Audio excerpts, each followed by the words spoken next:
तुम्ही पण daily blog बनवता का? मला नक्की कमेंटमध्ये सांगा आणि डेली ब्लॉगमध्ये आपलं रुटीन कसं शेअर करायचं हे पण सांगा. मला तर काही सुचत नाही. मला जसं आठवतं किंवा जसं मला सुचतं मी तसं एडिट वगैरे करत असते आणि शूट पण करत असते. तेवढं सुचत नाही.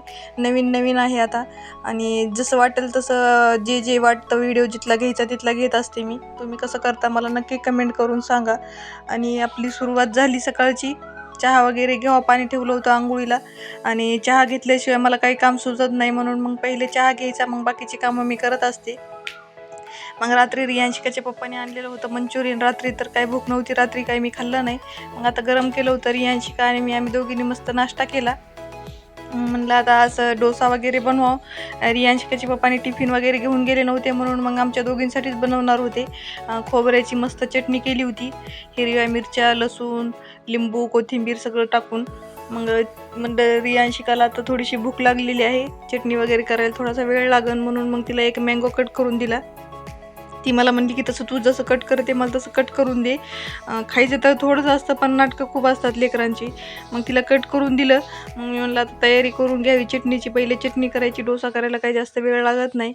आणि डोसा म्हणजे मी पातळ डोसा नव्हते बनवणार, म्हणजे डोसा बनवणार होते, त्याला काही जास्त वेळ लागत नाही. आणि पातळ डोसा म्हणजे जसं आपण बाहेरून विकत आणतो तसा डोसा करायला त्याच्यासाठी एक वेगळ्या प्रकारचा तवा असतो, तो माझ्याकडं नाही आहे. आणि म्हणून मग मी ते काय ट्राय करत नाही, आपलं जे साधा असतं तसंच बनवत असते. रियांशिका खाते, तिचं काय खायचं तेवढं टेन्शन नसतं. चटणी वगैरे मस्त रेडी झाली होती. म्हणलं आता डोसा वगैरे घ्यावा करून. रात्रीचं सगळं व्यवस्थित मिक्सरमधून काढून वगैरे ठेवलं होतं बॅटर. आणि कसं असतं इडलीचं थोडंसं घट्ट ठेवावं लागतं आणि डोशासाठी थोडंसं पातळ पाहिजे. मग मी त्याच्यात थोडंसं पाणी पण घेतलं होतं ॲड करून आणि मग मस्त डोसा करून घेतला. रियांशिकाला भूक पण लागली होती, तोपर्यंत तिला म्हणलं तू मँगो खा, तोपर्यंत म्हणलं डोसा करून घ्यावा. आणि चांगल्या तांदळाचा डोसा चांगला होत नाही, त्याच्यासाठी राशनचे तांदूळ लागतात. आणि माझ्याकडं नव्हते, म्हणून मग मी चांगलेच तांदूळ भिजू घातले होते, म्हणजे जे आपण खातो रोज डेली तेच तांदूळ भिजू घातले होते मी. आणि त्याचे काही तेवढे व्यवस्थित जमत नव्हते डोसे, तरी पण म्हणलं आता केलेलं आहे तेवढं करून घ्यावं, नंतर मग बाकीचं आहे ते इडली वगैरे बनवावं रात्री.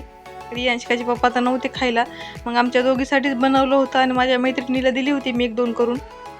तिला दिले, मग रियांशिकाला दिले आणि नंतर म्हणलं मी करून घेऊ लागले, पण तेवढे परफेक्ट आजचा जमलाच नव्हता डोसा. म्हणून मग आता नेक्स्ट टाईम मी जेव्हा करेल तेव्हा मग तेच तांदूळ राशनच्या तांदळाचा छान, म्हणजे खूप छान होतो डोसा. जसा आपण तवा नसला तरी पण तसा करता येतो त्याच्यावर डोसा आपल्याला. मग रियांशिकाचं खाऊन वगैरे झालं होतं, होमवर्क वगैरे केलं तिनं आणि मग मी घेतलं जेवायला. मस्त मँगो गिंगो घेतला होता कट करून. जेवण वगैरे झालं की मग आता हे जे काम आपलं रोजचं असतं ते तर पूर्ण करावंच लागेल. मग भांडे होते घासायला आणि रियांशिकाच्या पप्पांनी हॉटेलला नेलेले भांडे काल आणले होते रात्री. मग आता ते डब्बा वगैरे तसं त्यांनी घासून आणला होता, पण तरी पण आता थोडंसं आपल्याला घरात आलं की मग थोडंसं धूळ वाटतेच, म्हणून मग मी परत एकदा घासून घ्यावा. आणि असं काही नवीन बनवलं की खूप भांडे पडतात. भांडे वगैरे घासून घेतले. तर असं होतं